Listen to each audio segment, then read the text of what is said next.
7 Best Alexandra Daddario Movies, ranked. These are the actress's greatest films, which range from those who conjure darkness to lightning thieves. About 10 years ago, Alexandra Daddario began to distinguish herself as one of the most notable up-and-coming performers. She has kept herself busy over the past decade and a half with a variety of projects, from major blockbusters with A-list actors to noteworthy indie dramas and genre films. Her outstanding performance in HBO's popular miniseries, The White Lotus, helped her break through in a completely new manner this year, so now is as good a moment as any to review her career and select the greatest examples of her previous work. There is more than enough space for everyone who wants to celebrate a star who seems to be only getting warmed up, regardless of whether you consider yourself among a new wave of admirers after binge-watching Lotus, or are someone who has adored her for years. 7. Love Hotels and Lost Girls. Lost Girls and Love Hotels is a 2020 erotic drama that isn't nearly as sophisticated or exotic as it thinks it is because it spends a bit too much time attempting to sound philosophical and seem sensual rather than actually being much of either. Daddario is prepared for greater things, a fact that numerous other films that are a little higher on our list also demonstrate.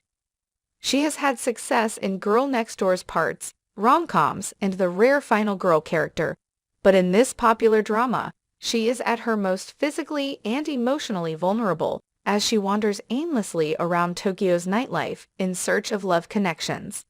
Even if the film itself is a mixed bag, it's definitely worth the watch for anybody interested in watching Daddario push herself. Although she is frequently part of a larger cast, here it is undoubtedly her show. 6. Percy Jackson and the Olympians, The Lightning Thief. The quality of the first Percy Jackson movie fits into a similar type of category. Better than many, but not quite as excellent as the best. It is more popular than many yay blockbusters, but not quite as popular as Harry Potter or Twilight. Once it gets going, this family-friendly Greek mythology adventure moves quickly and finds the fun with some adventure and even a little camp. See Uma Thurman's Medusa. The first of the 2 films to adapt Rick Riordan's series of books, so far now that Disney has the rights, moves at such a speedy pace that it sacrifices plenty of character development.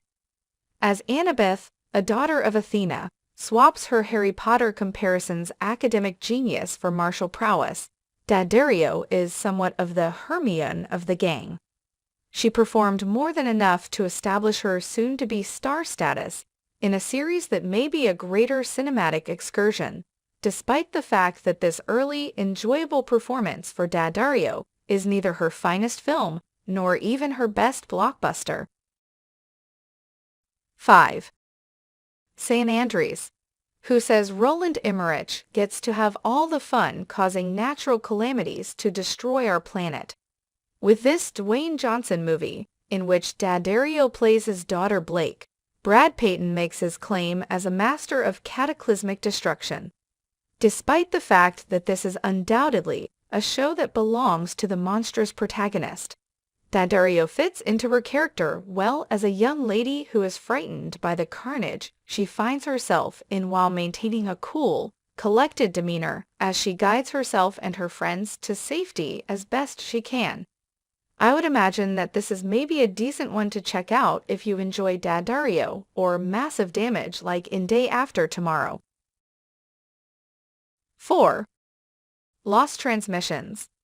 This independent film starring Daddario, which slipped under the radar in 2020 and is likewise a flawed story, is similar to Lost Girls and Love Hotels.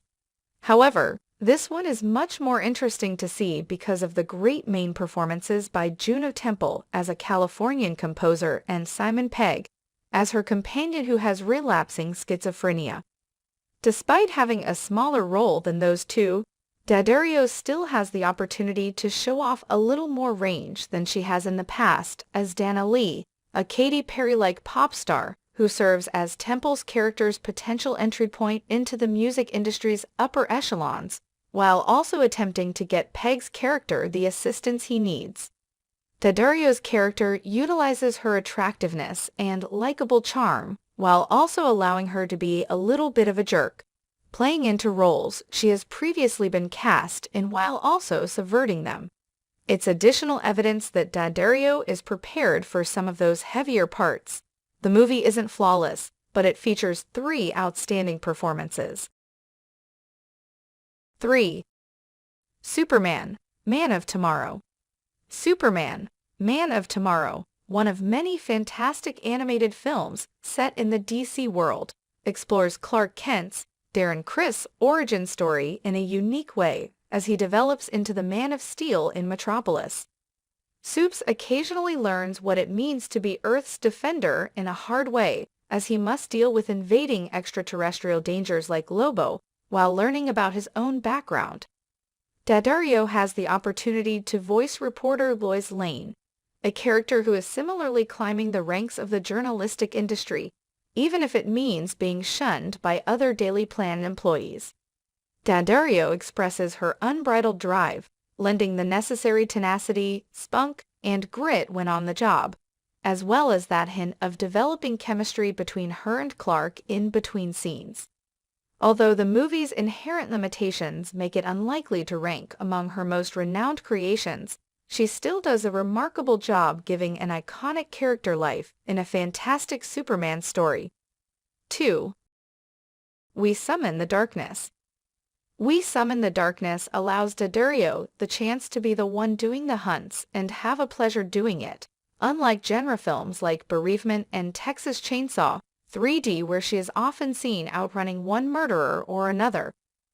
Daddario adopts the charm and humor that have made her a good match for various rom-coms, and goes completely nuts as a member of a cult aiming to murder some unfortunate people, while making it appear as though Satan worshippers were responsible. Daddario, Maddie Hassan, Johnny Knoxville, and other cast members create a crazy ride of a midnight thriller that injects a little bit of lunacy into the house invasion genre by playing into the situations and the characters' wacky comedy. 1. We Have Always Lived in a Castle. We Have Always Lived in a Castle, which debuted on Netflix a few months after The Haunting of Hill House, is another evocative, atmospheric version of a well-known Shirley Jackson story. This gothic thriller movie by Stacey Passon, starring Daddario and Tessa Farmiga as Constance and Merritt Blackwood, delves deeply into the deeper ideas of Jackson's work with clarity and not a little tension.